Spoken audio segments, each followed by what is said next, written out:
Hello students, आज आपका topic modern physics का लेक्चर नंबर 3, जिसमें आज हम यहाँ पर फोटो इलेक्ट्रिक इफेक्ट के बारे में और भी चीज़ें समझेंगे। तो जैसा कि मैंने इससे पहले के लेक्चर में प्रकाश विद्युत प्रभाव यानी कि फोटो इलेक्ट्रिक इफेक्ट के बारे में कुछ पॉइंट्स दिए थे, कुछ चीज़ें बताई थी, और मैंने बताया था कि मान लो आपके पास एक कैथोड प्लेट है और उस कैथोड प्लेट पर हम प्रकाश यानी कि सनलाइट को इंसिडेंस कराते हैं, आपतित कराते हैं। तो ऐसे समय में प्रकाश जो है वो फोटोन के रूप में चलती है। आपको पता है कि फोटोन क्या होते हैं, एनर्जी बंडल्स होते हैं, ठीक है। तो उन बंडलों की कुछ ना कुछ अपनी एक क्या होती है, एनर्जी होती है, और वो एनर्जी होती है E equal to H nu के बराबर। कितने के बराबर? E equal to H nu के बराबर एनर्जी होती है। तो अगर हम यहाँ पे देखें तो ये जो एनर्जी अभी फोटोन की मैंने आपको बताई है, ये इलेक्ट्रॉन द्वारा क्या कर लिया जाता है, एब्जॉर्ब कर लिया जाता है, ठीक है। पूरी एनर्जी किसके द्वारा? इलेक्ट्रॉन द्वारा एब्जॉर्ब कर लिया गया, अर्थात अवशोषित कर लिया जाता है। और इसी के साथ साथ अगर देखा जाए तो उसका कुछ पार्ट इलेक्ट्रॉन को निकलने में और कुछ उसको काइनेटिक एनर्जी देने में खर्च हो जाता है, ठीक है। और इसी को मैंने एक इक्वेशन के थ्रू बताया था कि मान लो फोटोन, इंसिडेंट फोटोन की कुछ एनर्जी है, वो है कैपिटल ई, तो इसका कुछ वर्क फंक्शन में और कुछ काइनेटिक एनर्जी यानी कि ई के फॉर्म में खर्च हो जाता है। और यही आपका ये आइंस्टीन का इक्वेशन भी माना जाता है फोटो इलेक्ट्रिक इफेक्ट के लिए। आइंस्टीन का इक्वेशन भी इसको कहते हैं, ठीक है। तो अब यहाँ पे कुछ टर्म्स हैं, उन टर्म्स को हम देख लेते हैं। लेकिन इससे पहले कि हमने बताया था आपको कि फोटो इलेक्ट्रिक इफेक्ट का सबसे पहले ऑब्जर्वेशन किसके द्वारा किया गया था? हर्ट्ज द्वारा किया गया था, ठीक है। और इसी के साथ साथ अगर देखें तो इन्वेस्टिगेटेड जो डिटेल्स थी वो किसके द्वारा चेक की गई थी? यहाँ पर लिनार्ड और हलवास द्वारा चेक किया गया था, ठीक है। अब यहाँ पे कुछ प्रिंसिपल्स हैं और कुछ टर्म्स हैं अगर देखा जाए, जैसे कि आपको पता है कि ये कंजर्वेशन ऑफ एनर्जी के प्रिंसिपल पर क्या करता है, वर्क करता है, ठीक है। Works on the conservation of energy, ठीक है। तो कंजर्वेशन ऑफ एनर्जी के टर्म पे वर्क कर रहा है, यानी कि ऊर्जा संरक्षण के नियम पर आधारित है। इसी के साथ साथ जैसे कि यहाँ पे कुछ टर्म्स लिखे हैं, वर्क फंक्शन, ठीक है। आपकी यहाँ पे थ्रेशोल्ड फ्रीक्वेंसी क्या होती है, थ्रेशोल्ड वेवलेंथ क्या होता है, ठीक है। तो इन सब के बारे में हम चर्चा करेंगे। तो सबसे पहले हम आते हैं वर्क फंक्शन पे, ठीक है। वर्क फंक्शन पे जिसे हम जनरली थ्रेशोल्ड एनर्जी भी कहते हैं, ठीक है। तो पहली यहाँ पे हम आज के इस लेक्चर में पहली हेडिंग पढ़ेंगे, वो है आपका थ्रेशोल्ड। पहली हेडिंग हम यहाँ पे पढ़ेंगे वो है आपका थ्रेशोल्ड एनर्जी, या जिसे वर्क फंक्शन का नाम देते हैं। क्या नाम देते हैं? वर्क फंक्शन का नाम देते हैं। और इसे W0 से भी डिनोट कर सकते हैं या सिंपली W से भी डिनोट कर सकते हैं, ठीक है।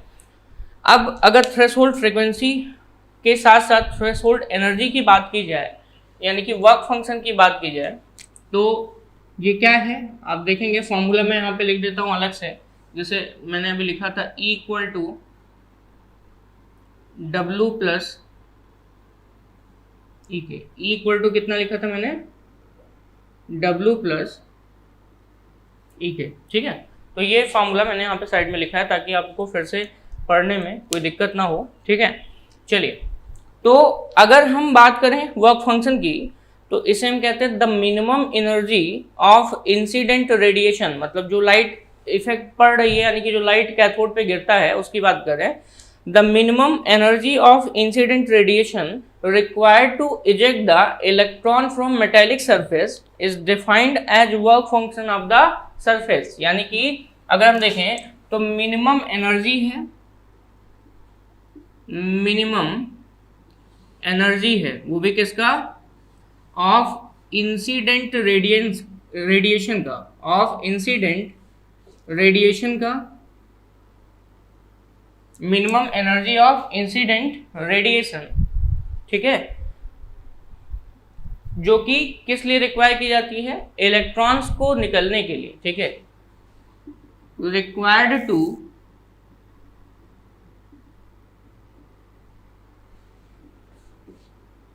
eject the electrons, required to eject the electrons, ठीक है, फ्रॉम मेटेलिक सरफेस, किससे, फ्रॉम मेटेलिक सरफेस। इसको 3 पॉइंट्स में आप पढ़ लीजिए। मेटेलिक पहली बार सरफेस होना चाहिए, ठीक है, जिसमें इलेक्ट्रॉन्स, आपको पता है ये भी होगा कि मेटल्स कंडक्टर होते हैं और कंडक्टर्स जनरली अगर सॉलिड्स हैं तो उसमें फ्री इलेक्ट्रॉन्स के कारण कंडक्टिविटी होती है, ठीक है। तो ऐसे ही मिनिमम एनर्जी ऑफ इंसिडेंट जो रेडिएशन है वो क्या होता है, required to eject the electrons from metallic surface, यानी कि किसी धात्विक पृष्ठ से इलेक्ट्रॉन्स को निकालने के लिए क्या होता है, रिक्वायर्ड होता है, ठीक है। इसी को हम वर्क फंक्शन कहते हैं उस सरफेस का, किसका, वर्क फंक्शन किसका, सरफेस का, ठीक है। तो known as work function of that surface, work function of that surface, clear. चलिए, इसकी कुछ वैल्यू होती है, वो कितनी होती है, W equal to, work function को W से h nu naught, W equal to h nu naught, nu naught को आप ब्रेक करिए तो hc अपॉन लेमडा नॉट में जाएगा, ठीक है। तो ये वर्क फंक्शन का फॉर्मूला होता है, न्यू इक्वल टू और W equal to h nu naught, और यहाँ पे अगर आप इसको तोड़ेंगे तो ये आपका hc अपॉन लेमडा नॉट में आएगा, और ये जो वैल्यू आती है वो किस में आएगी, जूल में मिलेगी। साथ ही साथ जो न्यू नॉट है ये क्या है, आपका थ्रेशोल्ड फ्रीक्वेंसी है, थ्रेशोल्ड फ्रीक्वेंसी है,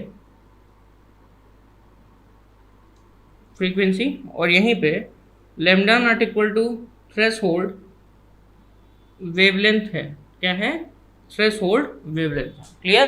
तो ये तो बात होगी किसके बारे में, थ्रेशोल्ड एनर्जी यानी कि वर्क फंक्शन के बारे में। इसी के साथ साथ अगर हम यहाँ पे वर्क फंक्शन का फॉर्मूला देखें तो इस वर्क फंक्शन के फॉर्मूले में, ये तो मैंने जूल में बताया, अगर यही वैल्यू इलेक्ट्रॉन वोल्ट्स में निकालनी हो तो ऐसे समय में जो फॉर्मूला होगा वो लगभग कितना होगा, ध्यान से देखिएगा, 12,400, ठीक है, लेमडा नॉट, यानी कि यहाँ पे फ्रीक्वेंसी की वैल्यू रखनी होगी। तो ये तो वैल्यू किस में है, जूल में गिवन है, क्योंकि ये क्या है, वर्क फंक्शन, ऊर्जा, या एक तरीके से एनर्जी बोल सकते हो आप, ठीक है। और वहीं पे अगर इन इलेक्ट्रॉन बोल्ट्स की बात करें, इन इलेक्ट्रॉन बोल्ट, तो ऐसे समय में W बराबर हो जाएगा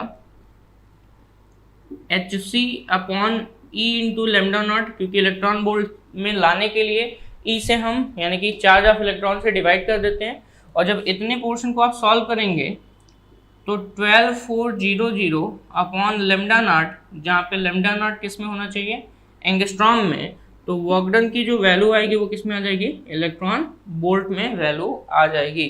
तो यहाँ पे लेमडा नॉट जो आप देख रहे हैं इसे हम क्या कहते हैं, थ्रेशोल्ड वेवलेंथ का नाम देते हैं, किसका नाम देते हैं, थ्रेशोल्ड वेवलेंथ का नाम देते हैं, क्लियर। चलिए अब हम आगे बढ़ते हैं, वो है थ्रेशोल्ड फ्रीक्वेंसी। अगर आपने वर्क फंक्शन पढ़ लिया तो इसका मतलब आपने W के बारे में पढ़ लिया, अब आप पढ़ेंगे इस W के अंतर्गत आने वाले न्यू नॉट और लेमडा नॉट के बारे में, ठीक है। न्यू नॉट को हम क्या बोलते हैं, थ्रेशोल्ड फ्रीक्वेंसी, और वहीं पे इसको कट ऑफ फ्रीक्वेंसी भी कहा जाता है और कट ऑफ वेवलेंथ का भी नाम दिया जाता है, ठीक है। चलिए अगले टॉपिक पे चलते हैं, वो है आपका यहाँ पर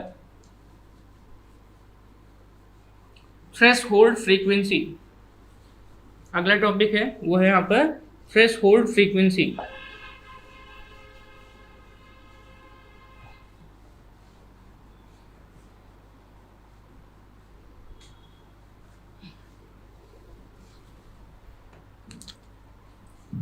चलिए अगला टॉपिक देखते हैं, थ्रेशोल्ड फ्रीक्वेंसी। इसको न्यू नॉट से डिनोट करते हैं, ठीक है। तो अगर हम थ्रेशोल्ड फ्रीक्वेंसी की बात करें तो जैसा कि आपको पता है कि फ्रीक्वेंसी के ऊपर एनर्जी डिपेंड करती है, ठीक है, यानी कि जो फोटोन की एनर्जी होती है वो डिपेंड करती है फ्रीक्वेंसी के ऊपर। फ्रीक्वेंसी जितना बढ़ाएंगे उतना ही ज़्यादा एनर्जी आपको फोटोन की मिलेगी। तो यहाँ से आपको कहने का मतलब क्या मिल रहा है कि अगर हम एक मिनिमम फ्रीक्वेंसी से कम लाइट अगर हम सरफेस पे इंसिडेंट कराएंगे तो वो इलेक्ट्रॉन को इजेक्ट बिल्कुल भी नहीं करेगा, ठीक है। मतलब आपके पास जो फोटोन है उसकी एक एनर्जी है वो फिक्स है, फ्रीक्वेंसी के ऊपर डिपेंड करती है। फ्रीक्वेंसी अलग अलग है, अलग अलग फ्रीक्वेंसी की हम लाइट लेके आ रहे हैं तो अलग अलग उसकी क्या होगी, वहाँ पे एनर्जी होगी। तो एक ऐसी मिनिमम फ्रीक्वेंसी जिससे कम भी अगर हम फ्रीक्वेंसी उस मेटल सरफेस पे इंसिडेंस कराते हैं, उस मेटल सरफेस पे हम लाइट को, ऐसी लाइट जिसकी फ्रीक्वेंसी बहुत कम है या मिनिमम फ्रीक्वेंसी से बहुत कम है या कम है, तो ऐसे समय में वो इलेक्ट्रॉन को इजेक्ट नहीं करेगा, ठीक है, इलेक्ट्रॉन को इजेक्ट नहीं करेगा क्योंकि उस सरफेस का एक वर्क फंक्शन है। और उस वर्क फंक्शन में आपने अभी फॉर्मूला पढ़ा H new naught, nu not का मतलब मिनिमम फ्रीक्वेंसी, तो उस या थ्रेशोल्ड फ्रीक्वेंसी, तो न्यू नॉट के बराबर उसको वैल्यू चाहिए। अगर न्यू नॉट फ्रीक्वेंसी नहीं है तो इलेक्ट्रॉन इजेक्ट नहीं होगा, ज़्यादा होगा तो इजेक्ट करेगा लेकिन कम होगा तो इजेक्ट नहीं करेगा। तो अगर आपसे कोई पूछे थ्रेशोल्ड फ्रीक्वेंसी क्या है, कॉन्सेप्ट समझ लीजिए, रीजन ये है, कॉन्सेप्ट समझेंगे तो आप क्वेश्चंस भी आसानी से कर ले जाएंगे, ठीक है। तो इसीलिए कॉन्सेप्ट सबसे पहले समझिए। न्यूमेरिकल्स हम अब इसी चैप्टर्स के अंतर्गत लास्ट में करा देंगे, ठीक है। बाकी का जो आपका पिछले चैप्टर्स के न्यूमेरिकल्स हैं ये हम धीरे धीरे आपको देते रहेंगे। बट हाँ, ये है कि जितना ज़्यादा आप कॉन्सेप्ट के साथ साथ न्यूमेरिकल्स की प्रैक्टिस करेंगे उतने ही आपके लिए इम्पॉर्टेंट है, अच्छा भी रहेगा। तो सबसे पहले आप कॉन्सेप्ट पढ़िए। रीजन ये है कि अगर कॉन्सेप्ट के बेसिस पर आपने फार्मूले नहीं याद किए, मैंने अभी तक जितने भी लेक्चर दिए हैं उसमें आपने देखोगे बहुत सारे फार्मूले मैंने पढ़ाए हैं। अब वो सारे फार्मूले आपका काम है कि एक जगह उसको नोट करिए, नोट करके उसको याद करिए, ठीक है, उसको समझिए कि क्या मैंने उस फार्मूले से कुछ कहना चाहा है या नहीं कहा है, ठीक है। तो उस फार्मूलों को समझिए। उस मैंने मान लो कोई ऐसा फार्मूला बताया जो डायग्रामेटिक हो, ठीक है, मतलब डायग्राम से रिलेटेड हो, तो पहले डायग्राम बनाइए, ठीक है, उसको समझिए, ठीक, और उसके बेसिस पर हम न्यूमेरिकल्स भी कराएंगे, आपके जो प्रीवियस ईयर के क्वेश्चंस होते हैं वो भी कराएंगे, और इसी के साथ साथ जो एक तरीके से संभावित क्वेश्चंस होते हैं वो भी हम कराएंगे। बट पहले कॉन्सेप्ट पे पूरी तरीके से आप फोकस करिए, ठीक है। चलिए आगे बढ़ते हैं, वो है आपका थ्रेशोल्ड फ्रीक्वेंसी। अगर हम थ्रेशोल्ड फ्रीक्वेंसी की बात करें तो जैसा कि मैं बता रहा हूँ कि जो मेटल का या मेटल सरफेस का वर्क फंक्शन है वो कैसा है, यहाँ पर अगर देखा जाए तो उसको एक थ्रेशोल्ड फ्रीक्वेंसी के बराबर एनर्जी चाहिए, ठीक है। तो यहाँ पे थ्रेशोल्ड फ्रीक्वेंसी का मतलब क्या है, the minimum frequency of incident radiation required to eject the electron from metal surface, यानी कि हमारे पास जो लाइट है, यानी कि जो इंसिडेंट लाइट है, अगर हम देखें तो उस रेडिएशन का मिनिमम फ्रीक्वेंसी होना चाहिए, उससे कम फ्रीक्वेंसी नहीं होगा। अगर उससे कम फ्रीक्वेंसी होगा तो इलेक्ट्रॉन इजेक्ट नहीं करेगा। तो अगर यहाँ पे थ्रेशोल्ड फ्रीक्वेंसी के बारे में समझना है तो इसको हम कुछ पॉइंट्स में समझाएंगे। यह है the minimum frequency of incident radiation, ठीक है। ये क्या है, minimum frequency of incident radiation, minimum frequency of incident radiation, यानी कि जो आपका इंसिडेंट रेडिएशन है, आपतित विकिरण है, उसकी मिनिमम फ्रीक्वेंसी होती है, जिसे हम क्या कहते हैं, थ्रेशोल्ड फ्रीक्वेंसी कहते हैं, ठीक है। जिसका काम क्या होता है, required to eject the electrons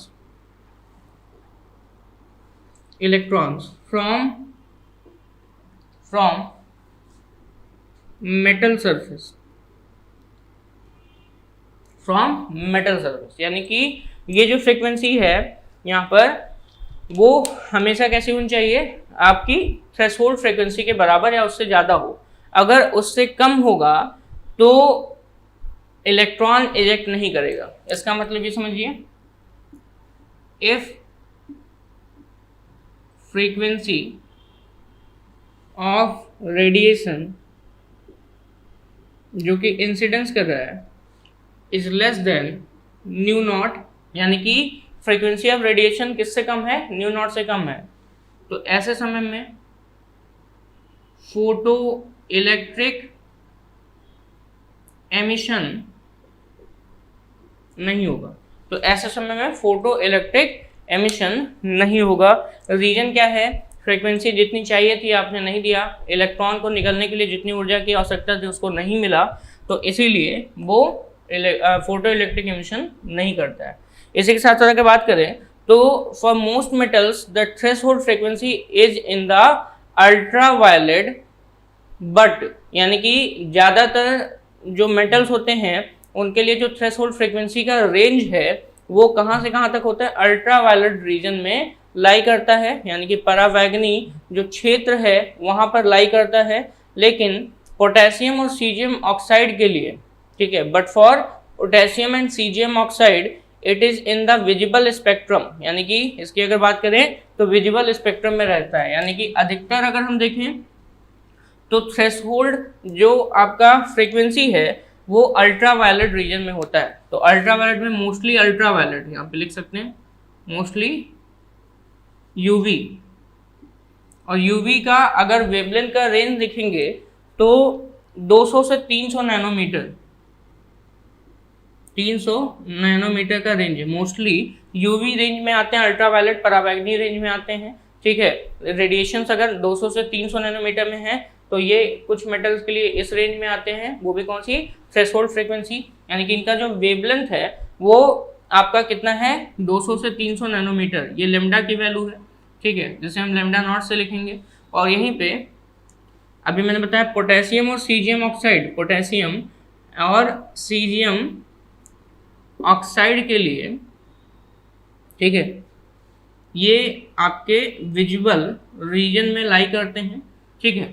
और अगर आप देखेंगे तो विजिबल रीजन का जो यहाँ पे क्या है वेवलेंथ है, थ्रेशोल्ड वेवलेंथ है, ये ज़्यादा होता है, यानी कि 200 से 300 ये है, और जो विजिबल रीजन का होता है वो 400 से 700 नैनोमीटर का होता है। कितना होता है, 400 से 700 नैनोमीटर में लाई करता है। तो कहने का मतलब पोटेशियम और सीजियम ऑक्साइड अगर है, ठीक है, तो इनके अगर हम मेटल सरफेस ले लें तो इसके लिए जो थ्रेशोल्ड वेवलेंथ है वो इस रेंज में लाई करेगा, लेकिन वहीं पे अलग अदर जो हैं आपके मेटल्स हैं उनके लिए 200 से 300 नैनोमीटर में लाई करता है, ठीक है। तो ये बात ध्यान में रखना है।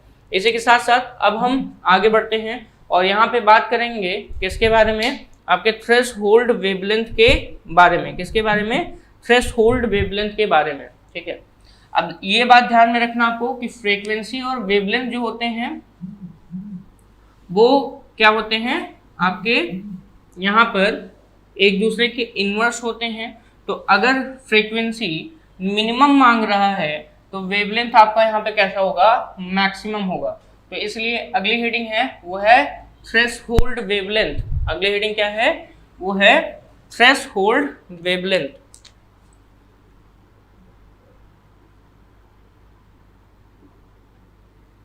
थ्रेशोल्ड वेवलेंथ, चलिए थ्रेशोल्ड वेवलेंथ की अगर हम बात करें, इसको जनरली हम किससे डिनोट करते हैं, लेमडा नॉट से डिनोट करते हैं। अभी तक फ्रीक्वेंसी थी उसको हम न्यू नॉट से डिनोट करते थे, यहाँ पे थ्रेशोल्ड वेवलेंथ है जिसको हम किससे डिनोट करेंगे, लेमडा नॉट से। तो अभी तक आपने पढ़ा कि फ्रीक्वेंसी जो है वो आपकी मिनिमम है, तो मिनिमम फ्रीक्वेंसी के लिए हमेशा याद रखिए वेवलेंथ मैक्सिमम होता है, क्योंकि एक दूसरे के उल्टे होते हैं, इनवर्स होते हैं।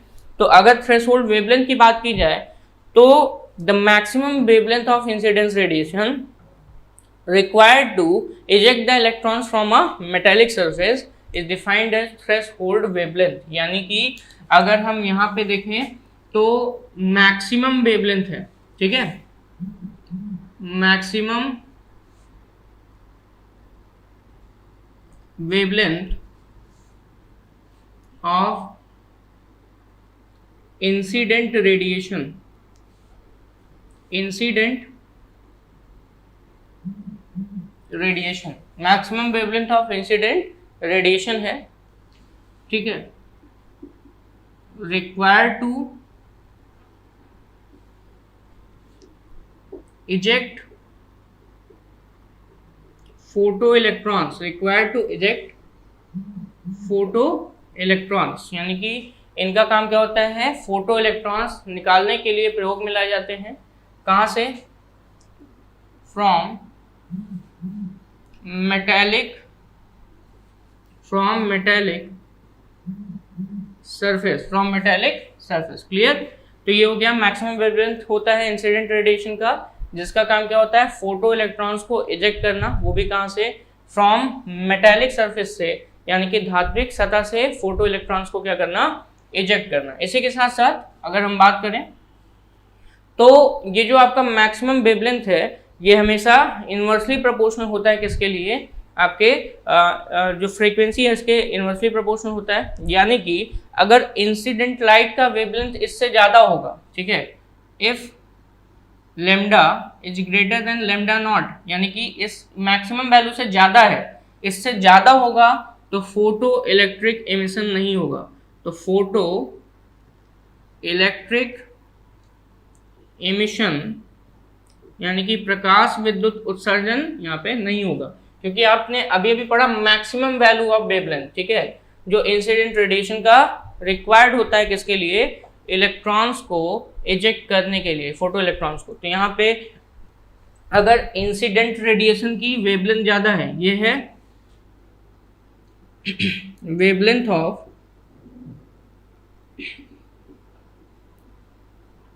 इंसिडेंट रेडिएशन, तो अगर आपतित विकिरण की यानी कि आपतित प्रकाश की जो वेवलेंथ यानी कि तरंगदैर्घ्य है वो थ्रेशोल्ड तरंगदैर्घ्य से क्या है, ज़्यादा है, तो ऐसे समय में फोटो इलेक्ट्रिक एमिशन नहीं होगा। और आपको ये भी पता होना चाहिए, अगर ये लेमडा हम इससे ज़्यादा बढ़ाएंगे तो फ्रीक्वेंसी और कम हो जाएगी।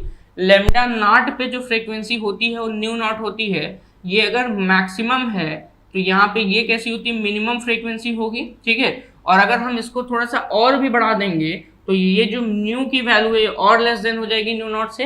तो ऐसे समय में यहाँ पर आपका फोटो इलेक्ट्रिक एमिशन नहीं होगा, यानी कि जो आपका प्रकाश विद्युत उत्सर्जन था वो नहीं होगा। यहीं पे आइंस्टीन का हम फोटो इलेक्ट्रिक इक्वेशन देखेंगे, जो कि मैं एक बार लिख चुका हूँ लेकिन फिर भी एक बार हम लोग देख सकते हैं, ठीक है। Equal to W plus E के ये आइंस्टीन का क्या है, फोटो इलेक्ट्रिक इमिशन का फॉर्मूला है। आइंस्टीन के फोटो इलेक्ट्रिक इमिशन का फॉर्मूला है।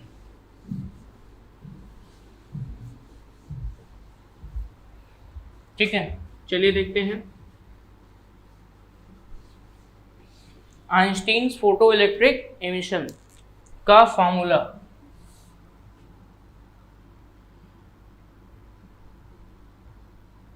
Einstein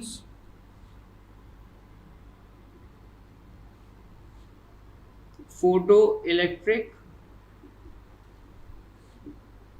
equation, Einstein photo electric equation, ठीक है। तो आइंस्टीन के प्रकाश विद्युत समीकरण की बात करने जा रहे हैं। आइंस्टीन का जो फोटो इलेक्ट्रिक इक्वेशन है, अगर आप इसे देखेंगे तो यहाँ पर हमने कुछ फ्रीक्वेंसी दी, यानी कि कुछ मिनिमम फ्रीक्वेंसी दी इलेक्ट्रॉन निकालने के लिए, उसकी कुछ पार्ट जो है वो उसके वर्क फंक्शन में खर्च हो जाता है, ठीक है। यानी कि अगर मिनिमम फ्रीक्वेंसी दिया तो उसका कुछ पार्ट एक तरीके से वर्क फंक्शन में खर्च हो जाएगा। दूसरी चीज यहाँ पे अगर आपने सबसे मिनिमम फ्रीक्वेंसी दिया तो ये बात ध्यान में रखना है, काइनेटिक एनर्जी कितनी होगी, 0 होती है। काइनेटिक एनर्जी कितनी होगी, 0 होगी। तो यहीं पे अगर आप देखेंगे तो इसको हम कुछ इस तरीके से लिख सकते हैं।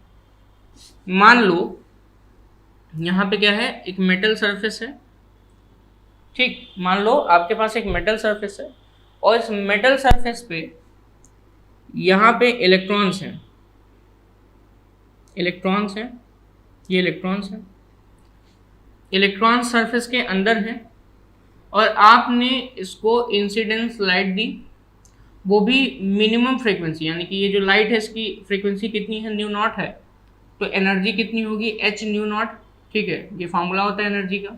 तो अगर इतनी एनर्जी की आप फ्रीक्वेंसी इसको दे रहे हैं, ठीक है, यानी कि इतनी एनर्जी वो भी किस मिनिमम फ्रीक्वेंसी के साथ दे रहे हैं, तो ऐसे समय में मैंने बताया कि जो थ्रेशोल्ड फ्रीक्वेंसी होता है वो एक तरीके से फ्रीक्वेंसी है, वो भी मिनिमम, जो कि इलेक्ट्रॉन निकलने में सिर्फ और सिर्फ क्या करता है, मदद करता है। तो इलेक्ट्रॉन को ये निकाल देगा, तो ये इलेक्ट्रॉन यहाँ से इस सरफेस से निकल चुका है, बट इसकी जो काइनेटिक एनर्जी होगी वो कितनी होगी, 0, क्योंकि इसका पूरा का पूरा एनर्जी जो है वो इसको निकालने में खर्च हो गया, क्योंकि मिनिमम फ्रीक्वेंसी मिली थी, और मिनिमम फ्रीक्वेंसी यानी कि थ्रेशोल्ड फ्रीक्वेंसी का मतलब ही होता है इलेक्ट्रॉन निकालने के लिए जो फ्रीक्वेंसी दी जाती है वो मिनिमम फ्रीक्वेंसी है। तो यहाँ पे इलेक्ट्रॉन निकलेगा तो, बट इसकी काइनेटिक एनर्जी कितनी होगी, 0 होगी। लेकिन वहीं पे हम एक रेडिएशन ऐसा दे रहे हैं जिसमें फ्रीक्वेंसी कितनी है इसकी, न्यू है, और न्यू इज ग्रेटर देन किससे है, न्यू नॉट से, यानी कि मिनिमम फ्रीक्वेंसी से ज़्यादा है। तो ऐसे समय में ये जो मेटल सरफेस है वो अपना थ्रेशोल्ड एक प्रकार से जो उसका वर्क फंक्शन होता है वो तो एब्जॉर्ब करेगा, इलेक्ट्रॉन को निकाल देगा, और इलेक्ट्रॉन को निकालने के साथ साथ इसमें कुछ ना कुछ काइनेटिक एनर्जी भी होगी, और वो काइनेटिक एनर्जी के साथ मूव भी करना स्टार्ट कर देगा। तो कहने का मतलब ये है कि दी हुई एनर्जी जो है, मान लेते हैं E है, और इस एनर्जी का कुछ पार्ट वर्क फंक्शन करने में खर्च हो रहा है, उस एनर्जी का कितना पार्ट, कुछ पार्ट वर्क फंक्शन करने में खर्च हो रहा है। वर्क फंक्शन को मैंने बताया था कि मिनिमम एनर्जी जो कि इलेक्ट्रॉन निकालने के लिए उत्तरदायी होता है, ठीक है, वर्क फंक्शन करने में खर्च होता है, और बाकी एनर्जी उसको काइनेटिक एनर्जी अर्थात गतिज ऊर्जा देने में खर्च हो जाती है। और यही इक्वेशन जो है आपका आइंस्टीन्स का फोटो इलेक्ट्रिक इक्वेशन कहलाता है। मान लेते हैं इसको हम लिख सकते हैं एच न्यू, इसको हम लिखेंगे क्योंकि ये मिनिमम एनर्जी है तो इसके लिए मिनिमम फ्रीक्वेंसी चाहिए जो कि निकलने के लिए ज़रूरी है, एच न्यू नॉट, और यहाँ पे ई के हम लिखेंगे। जो काइनेटिक एनर्जी है वो आपकी कितनी होती है, kinetic energy half M B square आप बोलते हो, तो यहाँ पे हाफ एम बी स्क्वायर यानी कि मैक्सिमम काइनेटिक एनर्जी से इलेक्ट्रॉन निकलेगा, तो उसके लिए हम फार्मूला लिखेंगे ई के मैक्स। कितना फार्मूला लिखेंगे, काइनेटिक एनर्जी का फार्मूला, अगर मैक्सिमम निकाल रहे हो एनर्जी का इलेक्ट्रॉन काइनेटिक एनर्जी का, तो यहाँ पे लिखेंगे वेलोसिटी भी मैक्सिमम होगी हाफ एम वी मैक्स का स्क्वायर, ठीक है। फार्मूला किसके लिए होता है, काइनेटिक एनर्जी का हाफ एम बी स्क्वायर आपने पढ़ा है, लेकिन वहीं पे maximum kinetic energy of emitted electron का फार्मूला अगर पढ़ना है तो यहाँ पे वी मैक्स कर देंगे, ठीक है, क्या कर देंगे, वी मैक्स का नाम दे देंगे, ठीक है। तो ये तो बात होगी किसके बारे में, यहाँ पर आइंस्टीन के फोटो इलेक्ट्रिक इक्वेशन के बारे में, ठीक है। इसी के साथ साथ इस फॉर्मूले को आप थोड़ा और मॉडिफाई करके लिख सकते हैं, ठीक है। एच न्यू है तो इसको एच सी अपॉन लेमडा भी लिख सकते हैं, यहाँ पे न्यू नॉट है तो S C upon lambda naught भी लिख सकते हैं, और ई के को काइनेटिक एनर्जी के फॉर्म में रहने देते हैं। तो ये भी फॉर्मूला आपका मिलता है जहाँ पर आप इसको आसानी से क्या कर सकते हैं, सॉल्व करके यहाँ पर वैल्यू कैलकुलेट कर सकते हैं। क्लियर, चलिए, तो ये तो बात हो गई किसके बारे में, यहाँ पे आपके फोटो इलेक्ट्रिक एमिशन के बारे में। एक्सपेरिमेंटल सेटअप अगर हम देखें फोटो इलेक्ट्रिक इफेक्ट का, तो जैसा कि मैंने कल एक डायग्राम बनाया था जिसमें लाइट इंसिडेंस हो रही थी कैथोड पर, ठीक है, और इसी के साथ साथ यहाँ पे अगर देखें तो एनोड पर वो इलेक्ट्रॉन्स, इमिटेड इलेक्ट्रॉन्स पहुंच रहे थे, और उसके अपोजिट यहाँ पे करंट का फ्लो हो रहा था, ठीक है। तो लाइट रेडिएशन आपका है, साथ ही साथ यहाँ पे ये भी बात ध्यान में रखना है कि करंट फ्लो होता है या नहीं होता है, ठीक है। चलिए, तो ये तो बात हो गई किसके बारे में, एक्सपेरिमेंटल सेटअप, जैसा कि आपने देखा था। कुछ हम यहाँ पे पढ़ेंगे इफेक्ट के बारे में, और वो इफेक्ट कौन कौन से, इंटेंसिटी का इफेक्ट और फ्रीक्वेंसी ऑफ लाइट का इफेक्ट, ठीक है। इंटेंसिटी का क्या इफेक्ट पड़ेगा और फ्रीक्वेंसी ऑफ लाइट का क्या इफेक्ट पड़ेगा, इन सब के बारे में चलिए देखते हैं।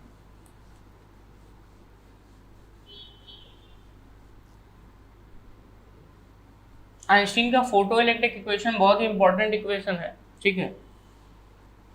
अगर वर्क फंक्शन से रिलेटेड क्वेश्चंस आते हैं तो आप इसी से सॉल्व करेंगे। कुछ और भी फॉर्मूले हैं, जनरल फॉर्मूले, जिनके बारे में पढ़ेंगे हम लोग, बट अभी इतना आप इसको याद रखिए। चलिए, हम बात करेंगे effect of intensity and frequency of light के बारे में। Effect of intensity end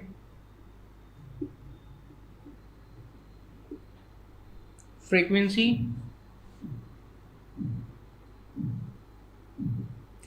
of light, effect of intensity and frequency of light. ठीक है, तो अगर फोटो इलेक्ट्रिक इफेक्ट में हम देखें तो यहाँ पे अब हम बात करने जा रहे हैं किसके बारे में, वो है इफेक्ट ऑफ इंटेंसिटी और इफेक्ट ऑफ फ्रीक्वेंसी के। लेकिन इससे भी पहले आपको चीज़ें कुछ समझनी होंगी, वो क्या है मैं आपको बता देता हूँ, ध्यान से सुनिएगा और इसको समझिएगा।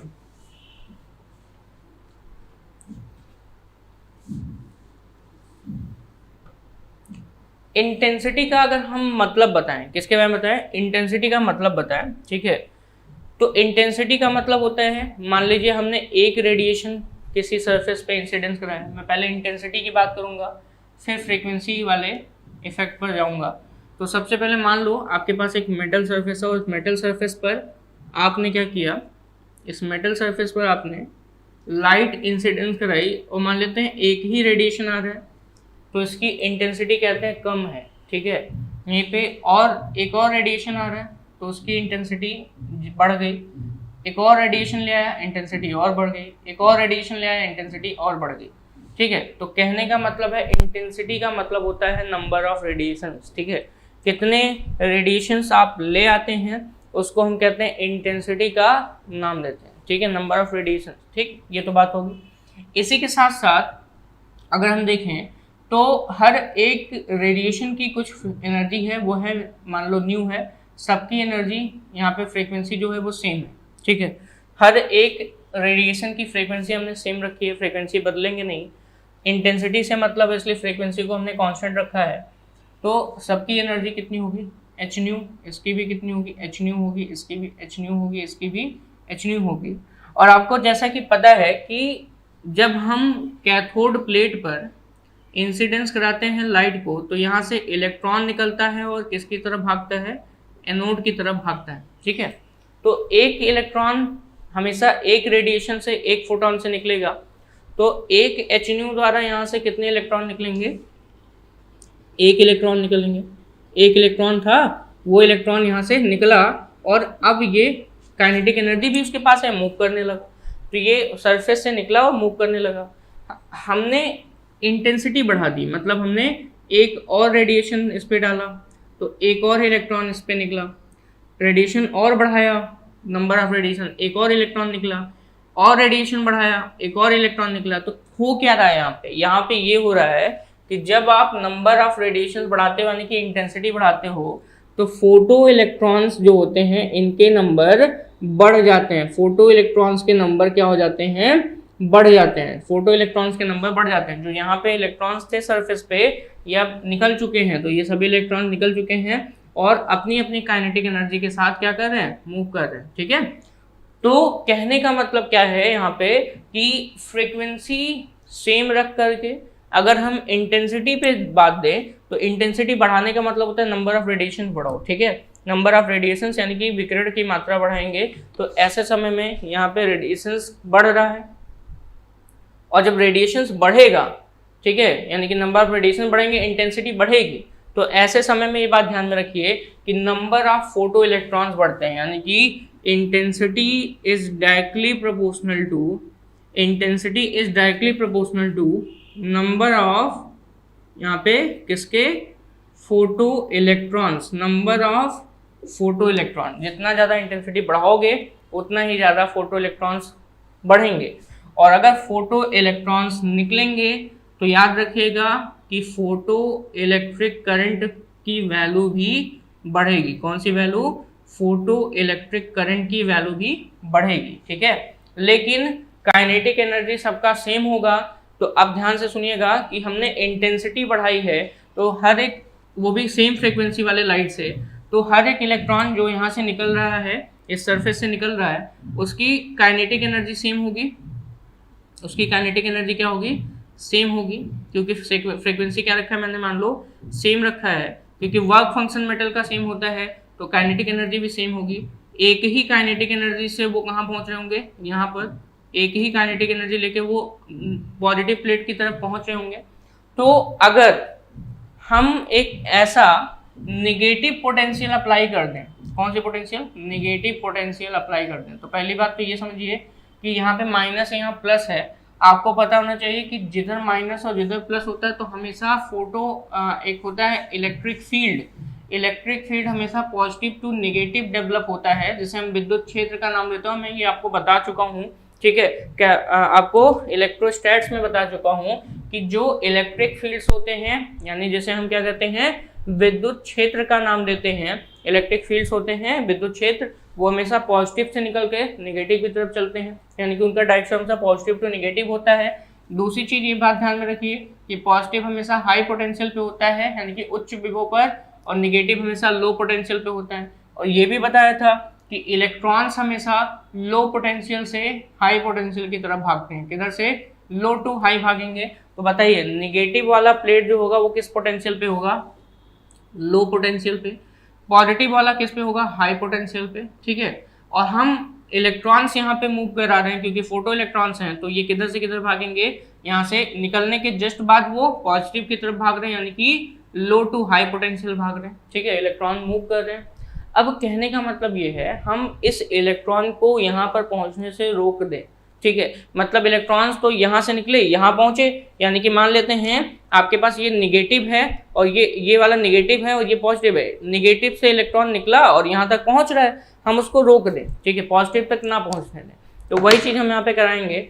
तो जब भी कभी पॉजिटिव जो कि हाई पोटेंशियल प्लेट है जिसे एनोड कहते हैं, इलेक्ट्रॉन वहाँ पे पहुँच रहा है और फोटो इलेक्ट्रिक करंट फ्लो हो रहा है, लेकिन हमें करना क्या है, इसको रोकना है। तो हम इस पॉजिटिव प्लेट पर एक नेगेटिव पोटेंशियल अप्लाई करना स्टार्ट कर देते हैं। क्या करते हैं, नेगेटिव पोटेंशियल अप्लाई करना स्टार्ट कर देते हैं और नेगेटिव पोटेंशियल का मान बढ़ाते जाएंगे, इंक्रीज करते जाएंगे। पहले कुछ रखा, फिर कुछ रखा, फिर बढ़ाया, फिर इंक्रीज किया, और एक नेगेटिव पोटेंशियल ऐसी आएगी, एक नेगेटिव पोटेंशियल ऐसी आएगी, ठीक है, जिस पर जो मैक्सिमम काइनेटिक एनर्जी का इलेक्ट्रॉन होगा, जिसकी काइनेटिक एनर्जी बहुत ज्यादा है, मान लो, ठीक है, कोई डिफरेंट काइनेटिक एनर्जी का इलेक्ट्रॉन आ रहा है, तो मैक्सिमम काइनेटिक एनर्जी का इलेक्ट्रॉन भी यहाँ पर पहुंचने से रुक जाएगा, ठीक है। तो उसे हम क्या कहते हैं, कट ऑफ वेवलेंथ के साथ साथ अगर देखा जाए तो उसे इस पोटेंशियल, नेगेटिव पोटेंशियल को हम क्या कहेंगे, स्टॉपिंग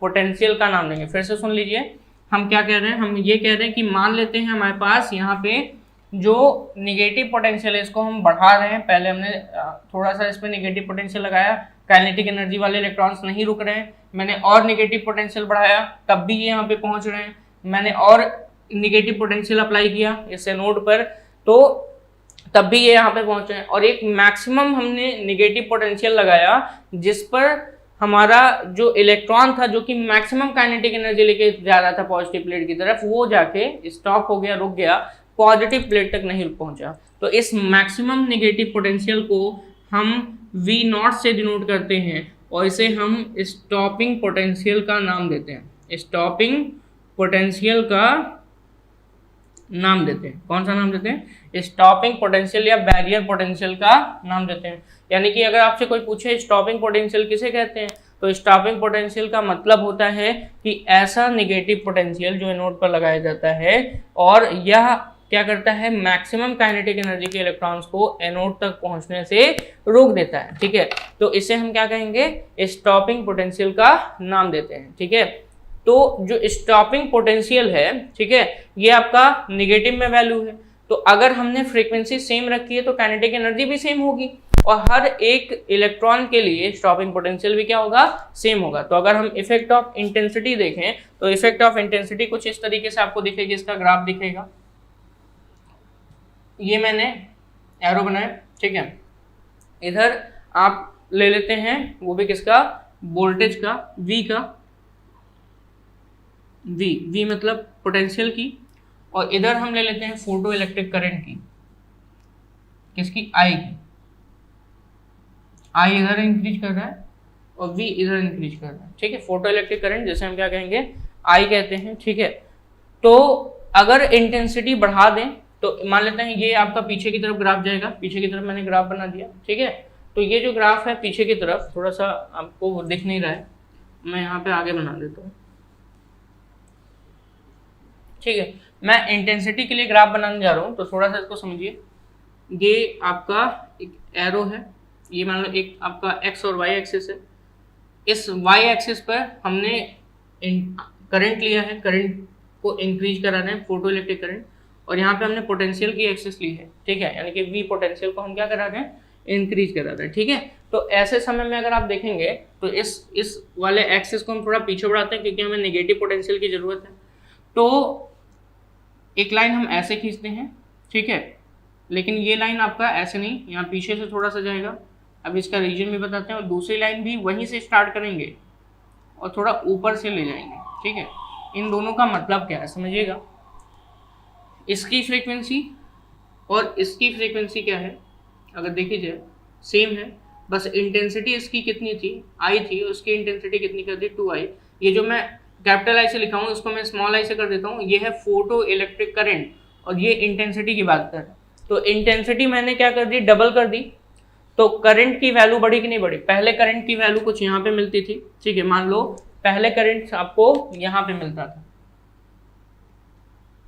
यहाँ पे, लेकिन अब करंट आपको यहाँ पे मिल रहा है, यानी कि वैल्यू कुछ ना कुछ बढ़ी कि नहीं बढ़ी, इतनी वैल्यू बढ़ी, ठीक है। तो कहने का मतलब ये है इंटेंसिटी बढ़ा रहे हो तो नंबर ऑफ फोटो इलेक्ट्रॉन बढ़ते हैं, जिससे कारण फोटो इलेक्ट्रिक करंट भी इंक्रीज करता है। बट हम अगर फ्रीक्वेंसी को सेम रखें, ठीक है, फ्रीक्वेंसी क्या रखें, सेम रखें, न्यू और न्यू देखो दोनों सेम दिखाया है, तो ऐसे समय में जो स्टॉपिंग पोटेंशियल होगा वो भी सेम होगा, जो कि एक नेगेटिव पोटेंशियल है।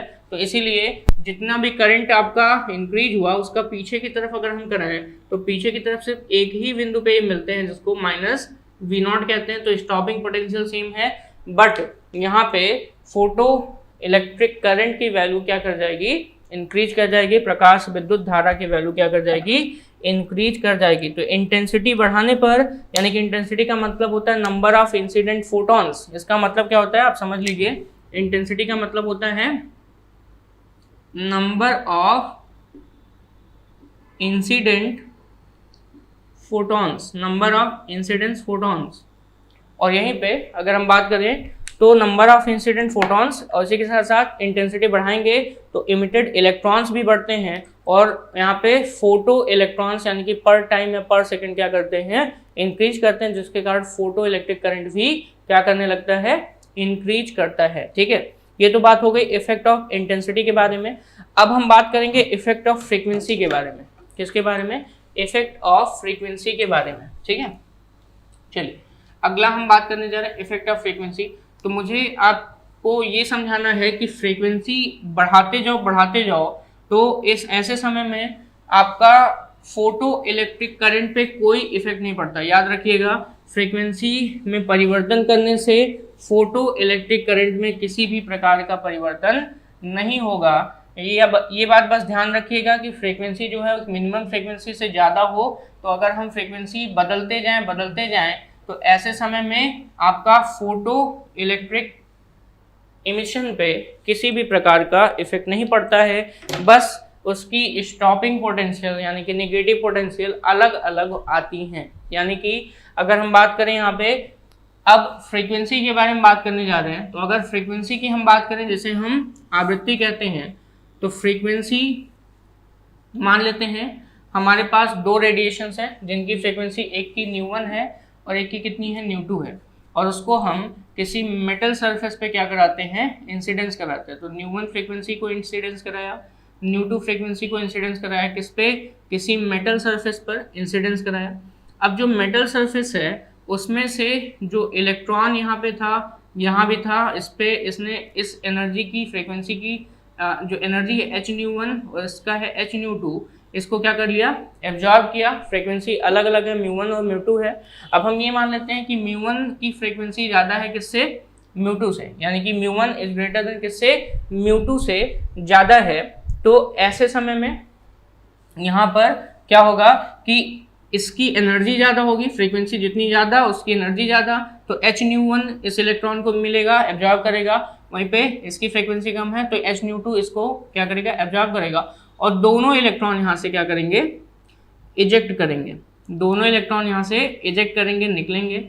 बट ध्यान में ये रखना है जिसकी फ्रीक्वेंसी ज़्यादा उसने वर्क फंक्शन तो खर्च किया, इसका भी वर्क फंक्शन कितना था, W था, इसके लिए भी वर्क फंक्शन W था। बस जो बची हुई एनर्जी है वो काइनेटिक एनर्जी होती है, जो कि इसकी ज़्यादा होगी। इसकी काइनेटिक एनर्जी क्या होगी? K1, और यहाँ पे इसकी काइनेटिक एनर्जी क्या होगी? ज़्यादा होगी। रीजन क्या है? EK1 is greater than EK2, क्योंकि आपने आइंस्टीन का फॉर्मूला पढ़ा है जिसका नाम है E=W + EK। एनर्जी जो देते हो आप, उसका कुछ पार्ट तो वर्क फंक्शन में, बाकी काइनेटिक एनर्जी में। तो यहाँ पे सेम सरफेस के लिए आप देख रहे हो, तो ऐसे समय में जो ज़्यादा एनर्जी लेके आएगा वो वर्क फंक्शन तो उतना ही खर्च करेगा, बट काइनेटिक एनर्जी उसकी क्या हो जाएगी? बढ़ जाएगी। तो कम वाले का भी वही है, कम वाले की जो एनर्जी है वर्क फंक्शन तो उतना ही खर्च करेगा, बट काइनेटिक एनर्जी उसकी क्या हो जाएगी? कम हो जाएगी। ठीक है, तो ये बात ध्यान में रखना है। तो यहाँ पे वर्क फंक्शन सेम था, बट काइनेटिक एनर्जी ज़्यादा वाले की ज़्यादा बची और वहीं पे कम वाले की कम बची। तो काइनेटिक एनर्जी किसकी ज़्यादा हो गई?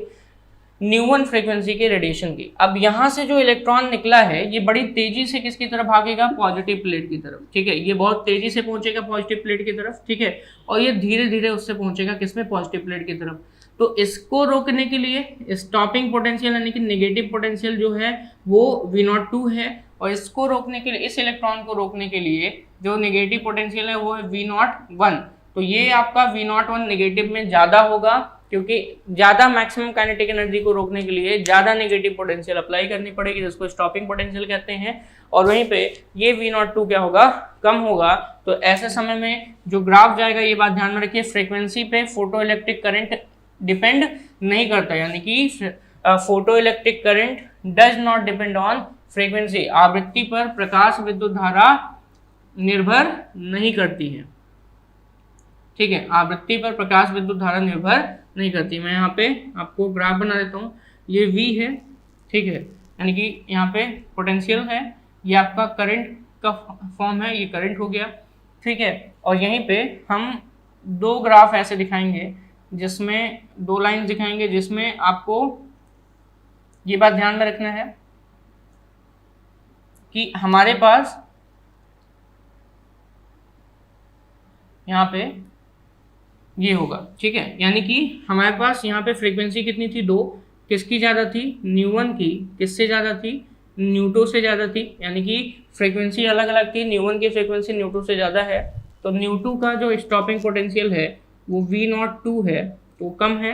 यहाँ से देखेंगे तो नेगेटिव में कम है, और वहीं पे इसकी नेगेटिव में वैल्यू ज़्यादा है, यानी कि V01 है। ठीक है, और इसी के साथ साथ अगर आप करंट का लेवल देखेंगे तो करंट यहाँ पे सेम बना है, यानी कि करंट का कोई भी इफेक्ट इस पे नहीं पड़ता है। तो फोटो इलेक्ट्रिक इफेक्ट के इस टॉपिक में अगर हम फ्रीक्वेंसी का इफेक्ट देखें फोटो इलेक्ट्रिक इमिशन पर, तो ऐसे समय में ये बात ध्यान रखिए कि फ्रीक्वेंसी के कारण जो आपका स्टॉपिंग पोटेंशियल है इंक्रीज होता है, बट फोटो इलेक्ट्रिक करंट में किसी प्रकार का चेंज नहीं आता है। ठीक है, तो अगर हम फ्रीक्वेंसी की बात करें, फ्रीक्वेंसी, तो इसके कारण यानी कि अगर देखें तो इंसिडेंट लाइट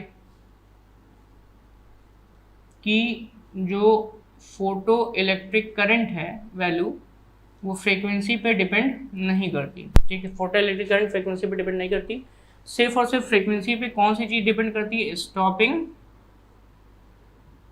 पोटेंशियल, यानी कि मैक्सिमम काइनेटिक एनर्जी अगर बढ़ेगी तो ये आपकी स्टॉपिंग पोटेंशियल नेगेटिव में वैल्यू इसकी बढ़ेगी। ठीक है, इसी के साथ साथ अगर हम देखें तो जैसा कि मैंने आपको कुछ फॉर्मूले बताने के लिए कहा था, उन फॉर्मूलों को मैंने आपको बताया भी है। जैसे Hν = Hν0 + EK, यहाँ पे EK को हम EV0 से भी लिखते हैं। किससे लिखते हैं? EV0 से भी लिखते हैं। ठीक है, तो यहाँ पे ये एक फॉर्मूला और ध्यान में रखिए कि अभी आपने पढ़ा E = W + EK, जहाँ पे EK = Hν, W = Hν0, और EK को हम EV0 से भी लिखते हैं। यहाँ पे इलेक्ट्रॉन है और V0 क्या है? यहाँ पे स्टॉपिंग पोटेंशियल होता है, जो kinetic energy, maximum kinetic energy के लिए अप्लाई किया जाता है। किसके लिए अप्लाई किया जाता है? मैक्सिमम काइनेटिक एनर्जी के लिए अप्लाई किया जाता है। ठीक है, तो ये था फॉर्मूला यहाँ पर किसके लिए? आपके फोटो इलेक्ट्रिक इमिशन से रिलेटेड टॉपिक के लिए। ठीक है, तो आपका जो फोटो इलेक्ट्रिक एमिशन का टॉपिक था वो यहाँ पे ख़त्म होता है। बाकी के जो टॉपिक्स हैं उनको हम आपको नेक्स्ट वीडियो में देंगे।